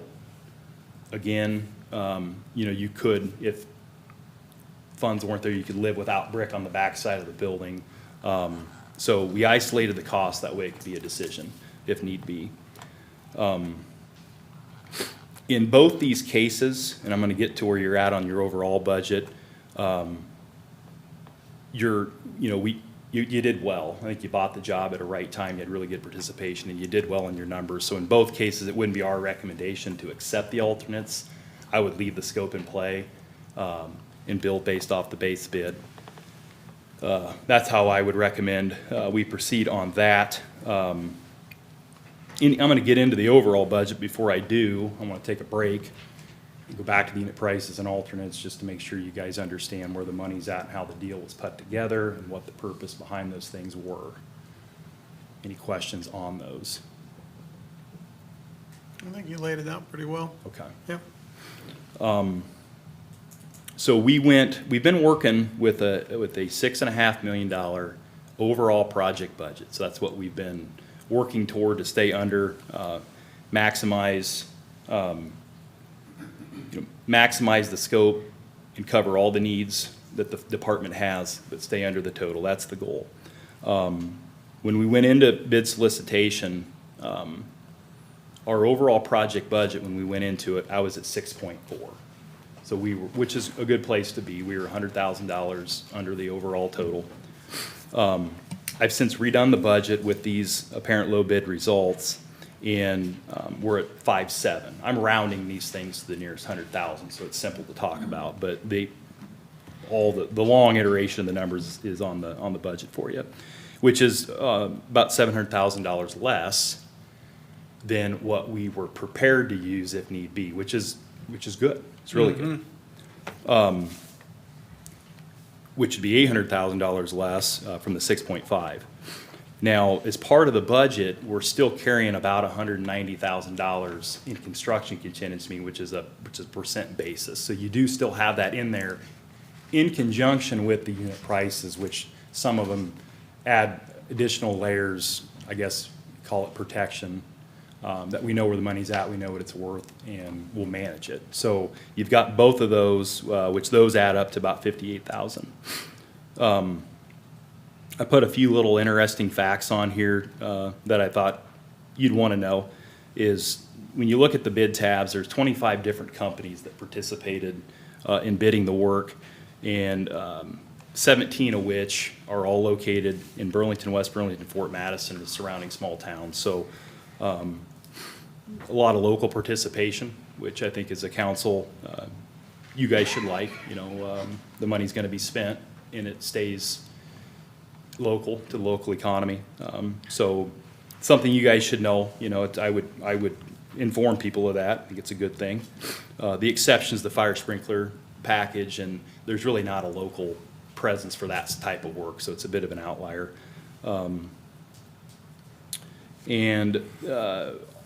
I looked at the numbers also. I was doing this for myself, then I thought I'd share it with you guys. When you use the bid forms or the bid tabs, and you look at all the apparent lows and contrast that to the budgeted number for their respective work, we're about 11% below budget. When you use the average, so when you just sum total use the average, we were 4% below, which is pretty close, really, when you're dealing with the millions. Now, if you were to use the high bid from every package, we would have been 3% above the 6.5 projected total. So you've got about a 15% swing comparing low to high in a single bid event with good participation, which means the data that is used is pretty good. That's why I was looking at this. It was interesting to me, so I thought I'd share it. Which, out of percentage, that's about a $900,000 difference from low to high in the same bid event. So construction's a funny thing when people ask me, well, how much is it gonna cost? That's why I like doing this, because it's, well, in this case, there's a 15% swing that it could have been. Yeah. I appreciate you sharing that with us, because Yeah. I think most people don't realize that there's a reason to have a bidding process. Yeah. Well, and it's also, you know, in our case, I carried 8% as an estimating and bid contingency going into this. And that's why I was looking at this, because that was about half of what the swing was, which, I mean, I didn't know what the swing was gonna be prior, obviously, but, I guess I'm looking at it because, you know, you have to make a judgment on what you're gonna do. And I think that 8% was about right. It was about half your swing. In this case, it swung well, but you had really good participation by local contractors, and I think just market conditions, you bought a job at a good time. Any questions on that? Overall project budget is attached here. It's the same one as prior, but just revised with these results. And projected about 5.7 million total. I think that's the number everybody wanted to hear. I think so. Yeah, that you came in way under what we anticipated for a cost, and we're gonna get some quality work. Yep. Ted, I would like to thank you and your crew for I still can't believe I lost this vote in committee. And not that I continue to point that out. I am. I'm not looking at you. You weren't involved. You didn't.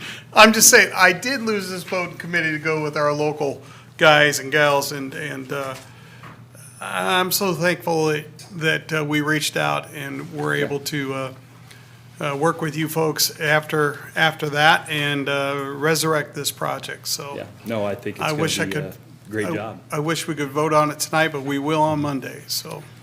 So real quick on that, we'll be back Mm-hmm. Monday, that's the 15th. You guys will make your decision then. If you decide to move forward and award contracts, the morning of the 16th, I will issue, there's a notice to proceed to each of the apparent lows. Attached to that will be their form of agreement. And then there's the performance bonds, there's some stuff that we'll gather, and we'll probably bring those presumably to you to sign those agreements once we have the payment performance bonds in hand, and that's all, and the insurance and all the Yep. things are proper. We'll bring Sounds those to good. you for signature. Anyone have any additional thoughts or comments? I'm so impressed with the work that you've done and and the numbers that have come out. And we've got some cost that's already been expended, and it's still gonna keep us under the You guys are in a good original position. bond amount, so Yeah. In a good I'm position. extremely thrilled about that. So Yeah, I think thrilled would be, is the good word of the night, so. And I don't want to speak for Nate, but, you know, you guys are thrilled monetarily wise, but, you know, he's still getting a station that, from what I understand, meets every need that you have. So you didn't really give up a need to make a number, which is the goal. That's great. Started off my week great. Yep. So, Probably the other best thing to say is thanks for listening. Yeah, We no couldn't- kidding. We couldn't get that through. That first group, we could not Yeah. get them to listen, so, despite our best efforts. Anyway, thank you for what you're Yeah. doing and for us, and we look forward to Monday. yep, thanks. Chief? Well, yeah, just real quick, and I know we're not to next Monday, Yeah, but I do have to thank DJ, Tad, and Russell, both from Klinger and Canco. From the very beginning where we contacted them, they came to the station, they met with our team. They've been with us from that beginning of the restart of the project, and like, I can't remember which one of you said it, but they've listened to every single thing, all of our concerns, they've addressed everything so professionally, and they've made us feel at ease where we've been extremely nervous, but they've done a fantastic job, and thank you to all three of you. And there's been other people on the project too that don't come to these meetings, they know who they are, but Tad, TJ, and Russell have been awesome to work with. yeah, I don't want to gloss over, thank you, Klingner, for your assistance too. Again, two local Yeah. firms, and then the great news is not only the bids, but the amount of participation by local businesses. I mean, this is a win-win-win for everybody. It's really highlighted who you guys are and what you're doing for Burlington and the community. Yes. Okay, anything else? Thank you for your patience tonight. Number 7 is a resolution authorizing the submission of a Revitalize Iowa Sound Economy RISE grant application for the Division Street and West Burlington Avenue Roundabout Project. Mr. McGregor. So this is a kind of a redo of a resolution that you've already seen before. The memo that was put together probably better highlights than what I'm going to be able to explain to you. So we've been in conversation with the DOT office that handles the RISE grant applications. We have been in conversation with them, and so there's two different versions of RISE grant. There's the immediate opportunities, which is an 80-20% match. And what we're asking here is I don't know what the term is, but it's a 50-50 match.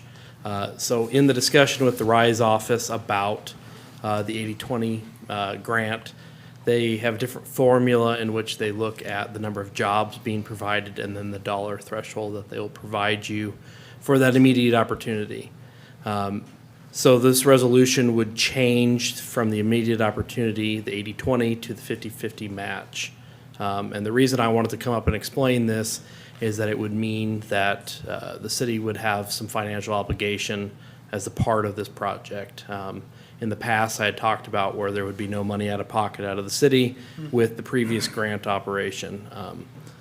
With the jobs that were created or the dollar figure that those jobs are required to make to create the dollars, it didn't work. And so the switching of this grant opportunity would mean we would be obligated for $400,000 to $500,000. I think that the estimate put in the memo, the $1.8 million for the intersection, is awfully generous as far as being conservative for what the cost of the project is. But I wanted to explain kind of, one, what was in the memo, and two, what this means moving forward. So, upon approval, we would have to submit this grant, and it would go to the DOT Commission in July. Upon their approval, we would still have to do the design work for this project.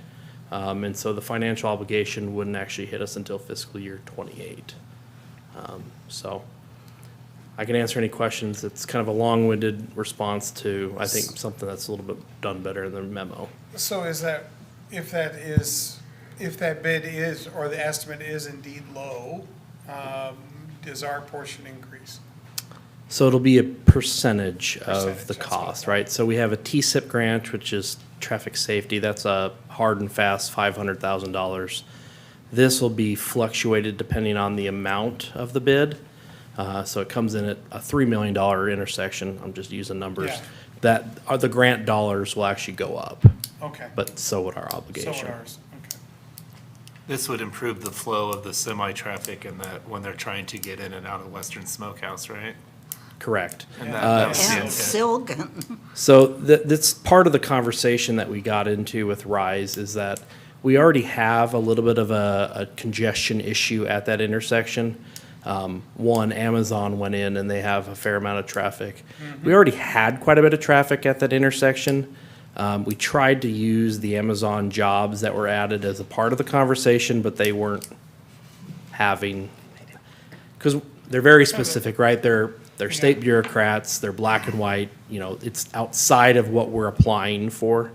And so I guess my fear, if we don't do anything now, if you were to turn down the GRISE grant application, we turn back the TSIP, if we don't do anything with the intersection now, it becomes even more difficult if something comes in the future with the correct amount of jobs, because we've already noted that there's constraints at the intersection. And so DOT's view of us using that RISE grant opportunity in the future is less, Yeah, if that well, makes sense I the mean- way I explained it. And it addresses, Cobo uses it, Voorhees uses it, Silgan, Amazon, Right.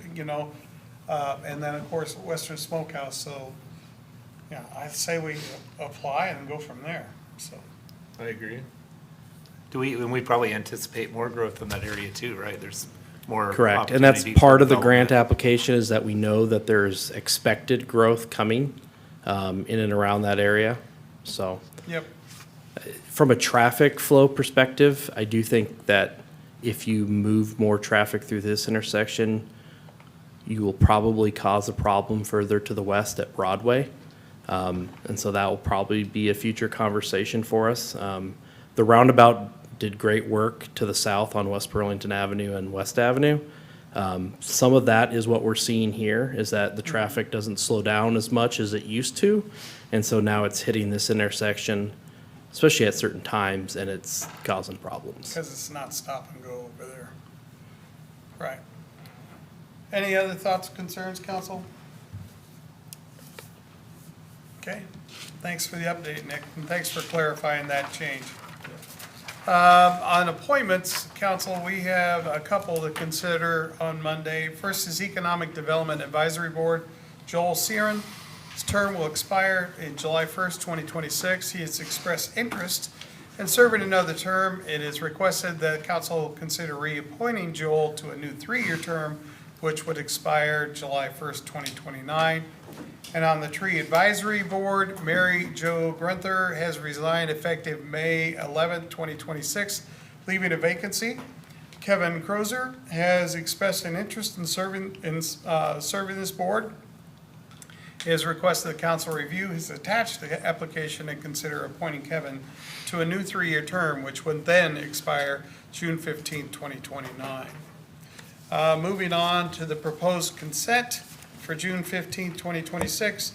There's a resolution approving nuisance abatements for various properties. As always, if you see something on there that is extra concern for you, please get with Eric and his staff. But that list is going to start growing again because of the weather. Any thoughts or concerns there? Number 2, resolution adopting fees for the Construction Board of Appeals and Housing Board. We're looking at adopting these fees for the Construction Board of Appeals and Housing Appeals Board. I guess we've seen an uptick in the last year and noticed that we didn't have a fee.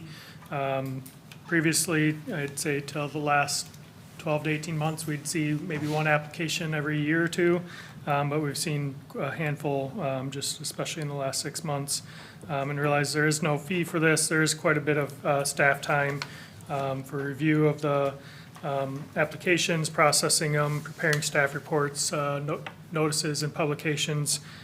We do have a $125 fee for the Zoning Board of Adjustment for any appeals, so this would mirror that.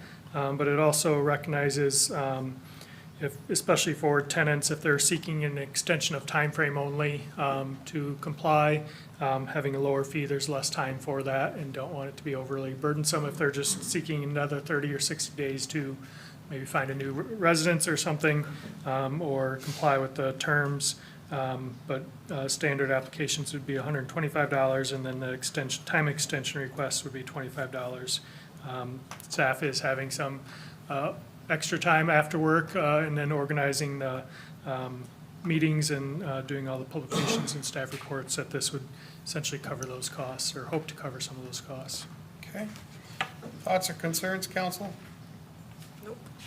Okay, moving on, resolution updating personnel for non-union employees. Stephanie Stuker.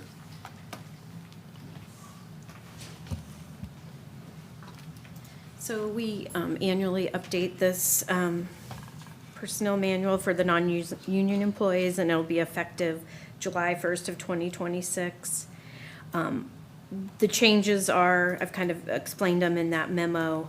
The salary schedule has been increased by the 3% for the cost of living adjustment. This matches the AFSCME contract, which is usually we follow the union contracts. And then we did add, there is a transition plan in there, and we've always had that for people that are below the midpoint of the salaries. There's three ranges for each salary classification. There's a minimum, a midpoint, and a max. So we've always had it in there that you could always maybe try to get faster to the midpoint. But we've never, after that, you just kind of stall out. So this year, we are proposing to put another transition table in there to get from the midpoint to the max. For people that, maybe have been with the city 20 years, they know their job well, but they can never get any higher than the cost of living. So this helps them get a little bit, it helps to get to that max salary. So. And then the other thing we changed was personal leave. We currently, the non-union employees have 16 hours of personal leave, and library has 40. The AFSCME contract did negotiate an extra personal leave day, so we are showing that too here for the non-union. So they'll get 3 personal days, 24 hours. The library gets another 8 hours. And the reason the library has a lot more personal leave than the rest of us is because they don't have as many holidays. And that's how their contract is negotiated. Okay. They get that time off in personal leave instead of getting the paid holidays when they're open. So, Any thoughts or concerns, council? I will say thank you to Tim Scott, because we were pondering that question for longevity for employees and how do you get from minor to mid to major, and he had a great suggestion, so that helped a lot. So thank you, Tim. yep, thank you. Moving on, resolution providing a salary adjustment for the city manager. I just wrote it with your Okay. direction, so. All right, anybody- well, It's a 3% increase, it's a too. 3%, which mirrors what everybody else is getting, and I will say that in my Well-deserved. well-deserved. In my wrap-up evaluation after getting your all input with Mr. Byrd, of course, he is humble to a fault, and he tried to push this off. Credit to you for that, but the same token, we're mercenary at heart. We don't want to lose you. So it's coming through either way, and it's well-deserved, sir. Thank you. You bet. If anybody has any thoughts or questions, now that I've said that, I assume that everybody was based off their evaluation is good. Sorry about that. Number 5, resolution to install a stop sign at the intersection of South Central Parkway Drive. Yes, sir. So this item came to us from Councilwoman Wilson. So you mentioned this to us, and we took a look at it, and so currently, there is no stop sign at South Central and Parkway. In the memo, it discusses the warranting factors that we typically go through. Having looked at this, I was surprised that there was not a stop sign. Anytime you have a residential street that meets up with a collector, is typically where you would have a stop sign. Because of some of the visibility concerns and the roadway, there's no reason to not recommend a stop sign installed there, so. This is an easy one. And I don't take these very lightly, right? So we get a lot of questions about stop signs and, please put stop signs all over town. Yeah, you normally give good amount of pushback. And so this one is a no-brainer in my eyes. I would recommend installing it. Okay, any thoughts or concerns, Council? I think at any T intersection, there ought to be a stop sign. Yeah, and it seems like people really fly down there, and maybe they don't. It just seems really fast, and if you don't, and I swore there was a stop sign there, but no history of one being there, evidently. I stole it in 1997. That would make sense, I because they wasn't said in the an last adult 15 yet. years, I think. All right, thanks, you. Nick. And lastly, a resolution approving the final plat of the Westbrook Meadows Fourth Edition subdivision. This is a plat on north side of West Avenue, just east of Gear Avenue. It's essentially a plat for purposes of applying for workforce housing tax credits. You had a resolution of the support a couple meetings ago. Outlot 1 is an area in a floodplain, and they can't apply for tax credits in a floodplain, so they needed to plat it out and separate that Outlot 1 out. Still looking to do some development on Outlot 2, but a final plat or preliminary plat would come at a later date. Just show so it's essentially just taking this Outlot 1, so for their workforce tax credit application, they can show that that's not part of the application. It's this lot here, as you get over near the assisted living facilities on the north side of West Avenue. And you mentioned the staff approved? Yeah, staff agrees. approved. It's a unique plat because it's not creating any lots, it's just creating 2 outlots that'll require further subdivision and down the road once they get Okay. closer. Council, any thoughts or concerns? Okay, our future discussion items, we'll have a special work session, update and overview of the park's comprehensive plan. Imagine that, special work session, June 22nd. And then we'll also have a mural on the wall discussion about the 400 block Jefferson Street, and that'll be on June 29th. Let's go around the horn and get final updates and final words.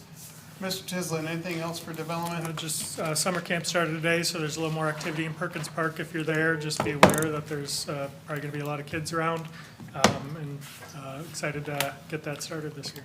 Sounds good. Ken, anything from Waterworks? No? All right, Tim, anything from wastewater? Okay, Brittany, in the library? Stephanie, finance? Wow, look at that. Wow. Chief Schaefer? I got something for you. Good. Okay, I'll read this. Good evening, council. You've had a lot of information and numbers thrown at you today, so I'm going to be consistent with that pattern and throw some more at you. Great, I'm excited. The reason I do it is I think it's highly important to discuss the trends and trajectory of crime stats in Burlington. If you ask 10 people, they'll give you 10 different ideas of where we're at. But honestly, I'm just gonna spend just a quick couple of minutes, kind of highlight some things that I think that have been happening over the years. One of the worst things that we do is brag about crime stats because one crime is too many, but it's important still to share those numbers with you and the public in 3 different areas. To date, as of yesterday, we had 8,808 calls for service. Last year, at the same time, we had 9,580. It's about a 9% decline. That's just one indicator. The Iowa Department of Public Safety recently released their crime stats for 2025. They're usually about 6 months behind. And they give a whole snapshot of the entire Des Moines County area, with Burlington being the major seat and the most of the population. Overall, there was a 14.61% decline countywide over a 3-year period. If you add that plus 22 to 23 at 17%, you're looking at almost a 35% decline in crime over a 3-year period in Des Moines County-wide. That does include us, Sheriff's Department in West Burlington. Some of the things, and I won't go through all the numbers to bore you or to keep you here any longer, but to highlight, county-wide burglaries are down 44%. Sexual assaults are down 33%. Weapon violations are down 25%. And motor vehicle thefts are down 15%. And that's just a snapshot. The couple areas where we saw a slight uptick in some crimes, which is stolen property, robbery, pornography, drug, narcotics. We saw a 1.8% increase in the drug, but that's from proactive work. That's how you get those. The robbery, we went one number up, so that really changes when you look at stuff. We went from 4 in 2024 to 5 in 2025. And then lastly, in addition to the Department of Public Safety, we also report all our stats to the FBI. I could really get deep into the weeds and explain to how those numbers are doing, but I think the best way to illustrate it is to show you a 10-year period of an illustration of what we're looking at as far as crime, and this is just the city of Burlington. So you see from 2016 to where we're at, May of 2016 to May of 2026. There's bumps along the roadway, but you're always going to have those with crime stats. But that's a significant decline, and that shows you over a 10-year period of where we're going. So when we have discussions community-wide, and I always get the question of, why is it so unsafe in Burlington, and why aren't you doing some things? The numbers just don't pay out. But we still have to work on the area perception, and I think with our social media program that we have in place and getting the message out and sharing stats like this, that the men and women of the Burlington Police Department are doing a fabulous job over a 10-year period of time, and I only anticipate that continuing down into the future. So I wanted to thank council, because without you guys' support and the money for us to go out and do the job, you would definitely see those numbers go up. As you can see, in 2016, there were some bad things that took place, and then we really started hitting some things through programs at the police department, where we saw that significant decline there. But back in that period, at 1 year, we had 8 homicides, and that's just unacceptable. So really proud of the numbers. Like I said, to a victim, to the survivors, 1 crime is too many.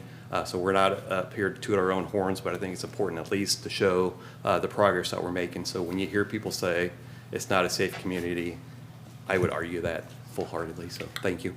Thank you. Thank you, Chief. Thank you to you and your department. Because of you guys, we are a safer community. I would also like to point out that one thing that, you may not consider is culturally in the last 10 years where the impact would be, Chief, because someone that was a high school senior in 2016 is now 26 years old and they're an adult, and if they stayed, and that they reflect on the efforts you have made to make the community safer since they were, a child, and now they're an adult. I think what you're also seeing is that mindset that you're trying to make it safer, so they're playing along. You know what I mean? They're also contributing to making a safer community because you set the tone and you made it a safer place, and they're continuing that trend along with you.